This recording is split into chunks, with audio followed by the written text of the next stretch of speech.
হায়দ্রাবাদে এটাই আমার প্রথম আর এটাই আমার শেষ। হ্যালো এভরিওয়ান, কেমন আছো তোমরা? আশা করছি তোমরা সকলে খুব ভালো আছো। তোমরা তো সকলেই জানো আমি হায়দ্রাবাদে এসেছি আমার বান্ধবী রিঙ্কিদের বাড়িতে। এসেছিলাম কারণ আমি অলরেডি বাড়িতে চলে এসেছি, মানে কলকাতায় আমি চলে এসেছি। তো যাই হোক, বাড়িতে আসার পর থেকে আমার শরীরটা ভীষণ খারাপ যাচ্ছে, গলার অবস্থা ভীষণ খারাপ। তোমরা আমার কথা শুনেই সেটা বুঝতে পারছো আশা করি। এখানে আসার পর থেকে আমরা তেমন কোথাও ঘুরতে যাইনি, তাই আমরা ঠিক করেছিলাম যে আজকের দিনটাই আমরা কোথাও ঘুরতে যাব।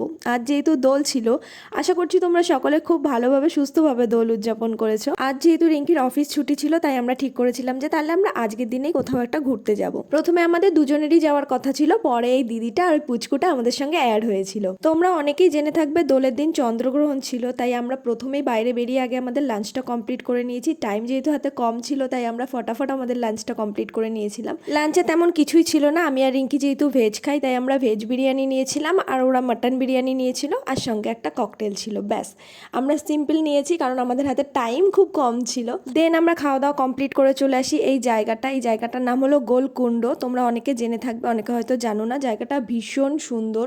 ইতিহাসে এই জায়গাটা সম্পর্কে অনেক কিছু লেখা আছে, বাট আমি যেহেতু ইতিহাস পড়তে একদমই ভালোবাসি না, তাই আমি অত কিছু জানি না। তোমরা চাইলে গুগলে সার্চ করে নিতে পারো, বা আমি যে জায়গাটা দেখিয়ে দিলাম ওখানে এই জায়গাটা সম্পর্কে অনেক কিছু লেখা আছে, তোমরা প্লিজ পজ করে একটু পড়ে নিও। ওপরটায় ভিউটা ভীষণ সুন্দর, আর ওপরটায় উঠতে গেলে না বেশ অনেকগুলো সিঁড়ি ভেঙে উঠতে হয়। আমার ঠিক মনে নেই 100 কতগুলো সিঁড়ি ছিল বেশ, আর সিঁড়িগুলো না অনেকটা বেশি খাড়া ছিল, যার কারণে আমরা ওপরে উঠতে উঠতে অনেক হাঁপিয়ে যাই। আর উপরটায় উঠে না বেশ বসার জায়গা ছিল, একটা দোকান ছিল কিছু কেনার। আমরা আইসক্রিমও কিনেছিলাম, যেহেতু খাওয়ার কোনো সুযোগ ছিল না, তো আমরা খেতে পারিনি, ওটা ফেলে দিতে হয়েছে।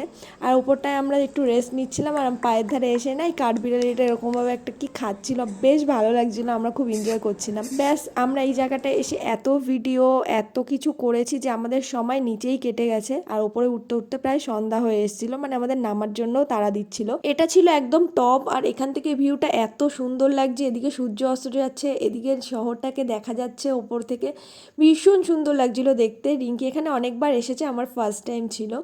এই জায়গাটা ঘুরে আমরা আরও একটা জায়গায় ঘুরতে যাই। এই জায়গাটার নাম হলো হুসেন সাগর, আর ঢুকেই তোমরা দেখতে পেলে একজন পোর্ট্রে করছিল, আমাদেরকেও বলছিল করার জন্য, বাট আমরা করিনি। যাই হোক, এই জায়গাটা তেমন একটা আমার ভালো লাগেনি, কারণ এই জায়গাটায় দেখার মতন তেমন কিছুই ছিল না। রিঙ্কি আমাকে যদিও বলেছিল, তো এসেছি যখন ঘুরতে কি আপত্তি, তাই জন্য এসেছিলাম। বড় একটা লেক ছিল, আর লেকের মাঝখানে একটা বুদ্ধ স্ট্যাচু ছিল, আর ওই বুদ্ধ স্ট্যাচুটা অবধি যাওয়ার জন্য আমাদেরকে এই স্টিমারগুলোতে করে নিয়ে যাচ্ছিল। আর আমরা যে স্টিমারটায় বসেছিলাম তার পাশের স্টিমারটাতেই খুব জোরে গান হচ্ছিল, আর সেই গানে দুজন নাচ করছিল, আমরা সেটাও বসে বসে এনজয় করছিলাম। ব্যাস, এটাই ছিল আমার হায়দ্রাবাদে ঘোরার প্রথম আর শেষ দিন। এই বছরের হোলিটা নতুনভাবে কাটিয়ে ভালোই লেগেছে।